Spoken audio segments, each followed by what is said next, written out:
Hello పిల్లలు, ఎలా ఉన్నారు? బాగున్నారా? అమ్మ చెప్పిన కథకు స్వాగతం. అమ్మ ఈరోజు మీతో ఒక అద్భుతమైన కథ చెప్పబోతుంది. మనం చాలా చిన్నవాళ్ళమని, మనం ఏమీ పని చేయలేమని ఎప్పుడైనా అనుకున్నారా? ఒక చిన్న ఉడత సాక్షాత్తు ఆ శ్రీరామచంద్రుడిని మెప్పించిన కథ మీకు తెలుసా? పదండి ఆ విశేషాలు ఏంటో చూద్దాం.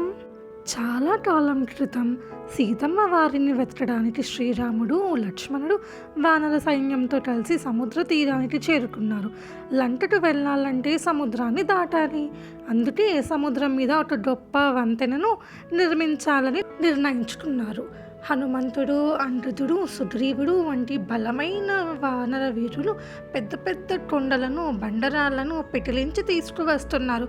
జై శ్రీరామ్, జై శ్రీరామ్ అంటూ ఆ రాళ్లను సముద్రంలో వేస్తున్నారు.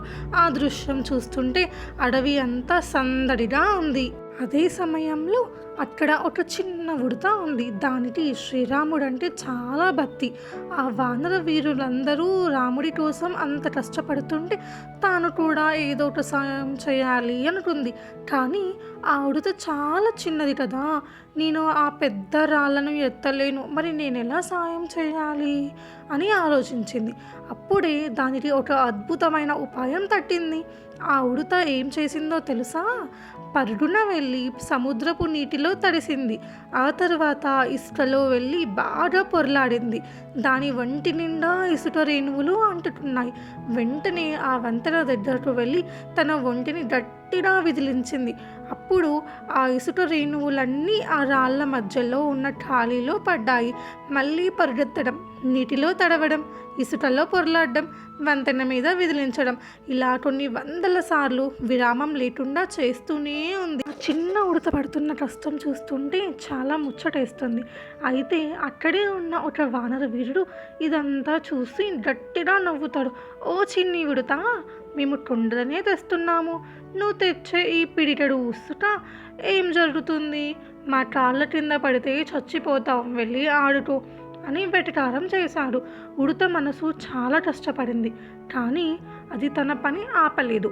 తన మనసులో నేను చేసేది చిన్న సాయమే కావచ్చు, కానీ నా శక్తి మేరకు నేను చేస్తున్నాను అని అనుకుంది.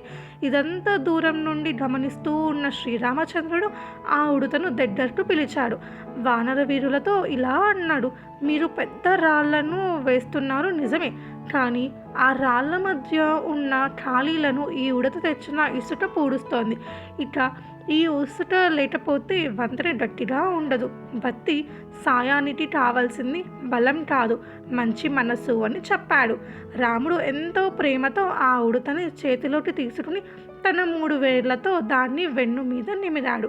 అప్పటి నుండి ఉడత వెన్ను మీద ఆ 3 చారలు ఏర్పడ్డాయి. అవి ఆ శ్రీరాముడి వేలి గుర్తులు. చూసారా పిల్లలు, మీరు చేసే పని చిన్నదా పెద్దదా అన్నది ముఖ్యం కాదు, ఎంత నిజాయితీగా చేస్తున్నారనేదే ముఖ్యం. మీ ఇంట్లో అమ్మకు చిన్న సాయం చేసినా, మీ ఫ్రెండ్స్కు పెన్సిల్ ఇచ్చి సాయం చేసినా అది చాలా గొప్ప విషయం. ఈ కథ మీకు నచ్చినట్టయితే లైక్ చేయండి, షేర్ చేయండి, కామెంట్ చేయండి, సబ్స్క్రైబ్ చేయడం మాత్రం మర్చిపోకండి. అమ్మ చెప్పిన కథ మళ్ళీ అద్భుతమైన కథతో మళ్ళీ కలుద్దాం. అంతవరకు సెలవు. నమస్కారం.